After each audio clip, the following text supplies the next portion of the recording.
रिलायंस ने हाल ही में 40,000 करोड़ रुपए के निवेश की घोषणा की है, जो कि खाद्य पार्कों में किया जाएगा। यह कदम न केवल भारतीय कृषि को एक नई दिशा देगा, बल्कि एशिया के सबसे बड़े एफएमसीजी हब के रूप में भारत की स्थिति को भी मजबूत करेगा।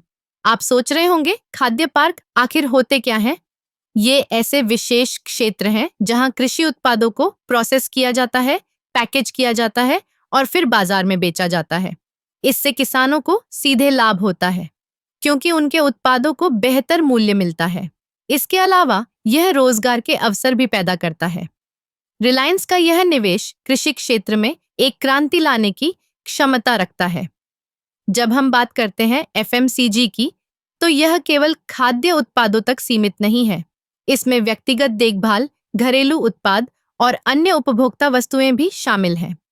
रिलायंस का लक्ष्य है कि वह इन खाद्य पार्कों के माध्यम से एक मजबूत सप्लाई चेन स्थापित करे, जिससे उपभोक्ताओं को ताजगी और गुणवत्ता का आश्वासन मिले। इस निवेश का एक और महत्वपूर्ण पहलू यह है कि यह छोटे और मध्यम किसानों को भी सशक्त बनाएगा। जब बड़े उद्योगों का ध्यान कृषि पर होगा, तो छोटे किसान भी अपने उत्पादों को बड़े बाजारों में पहुंचा सकेंगे। इससे उनकी आय में वृद्धि होगी और वे अपने जीवन स्तर को सुधार सकेंगे। रिलायंस का यह कदम न केवल आर्थिक दृष्टि से महत्वपूर्ण है, बल्कि यह भारत की आत्मनिर्भरता की दिशा में भी एक बड़ा कदम है।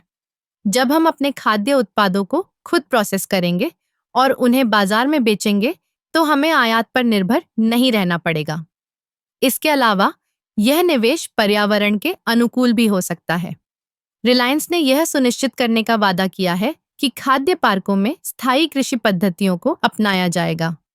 इससे न केवल उत्पादन बढ़ेगा, बल्कि पर्यावरण की सुरक्षा भी होगी।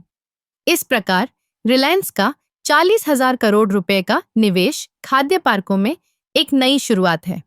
यह न केवल भारतीय कृषि को सशक्त करेगा, बल्कि उपभोक्ताओं को भी बेहतर उत्पाद उपलब्ध कराएगा।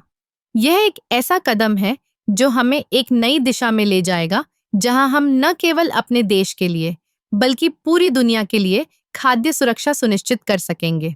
इस निवेश के साथ रिलायंस ने यह साबित कर दिया है कि वह केवल एक व्यवसाय नहीं है, बल्कि एक ऐसा संगठन है जो समाज और अर्थव्यवस्था के विकास के लिए प्रतिबद्ध है।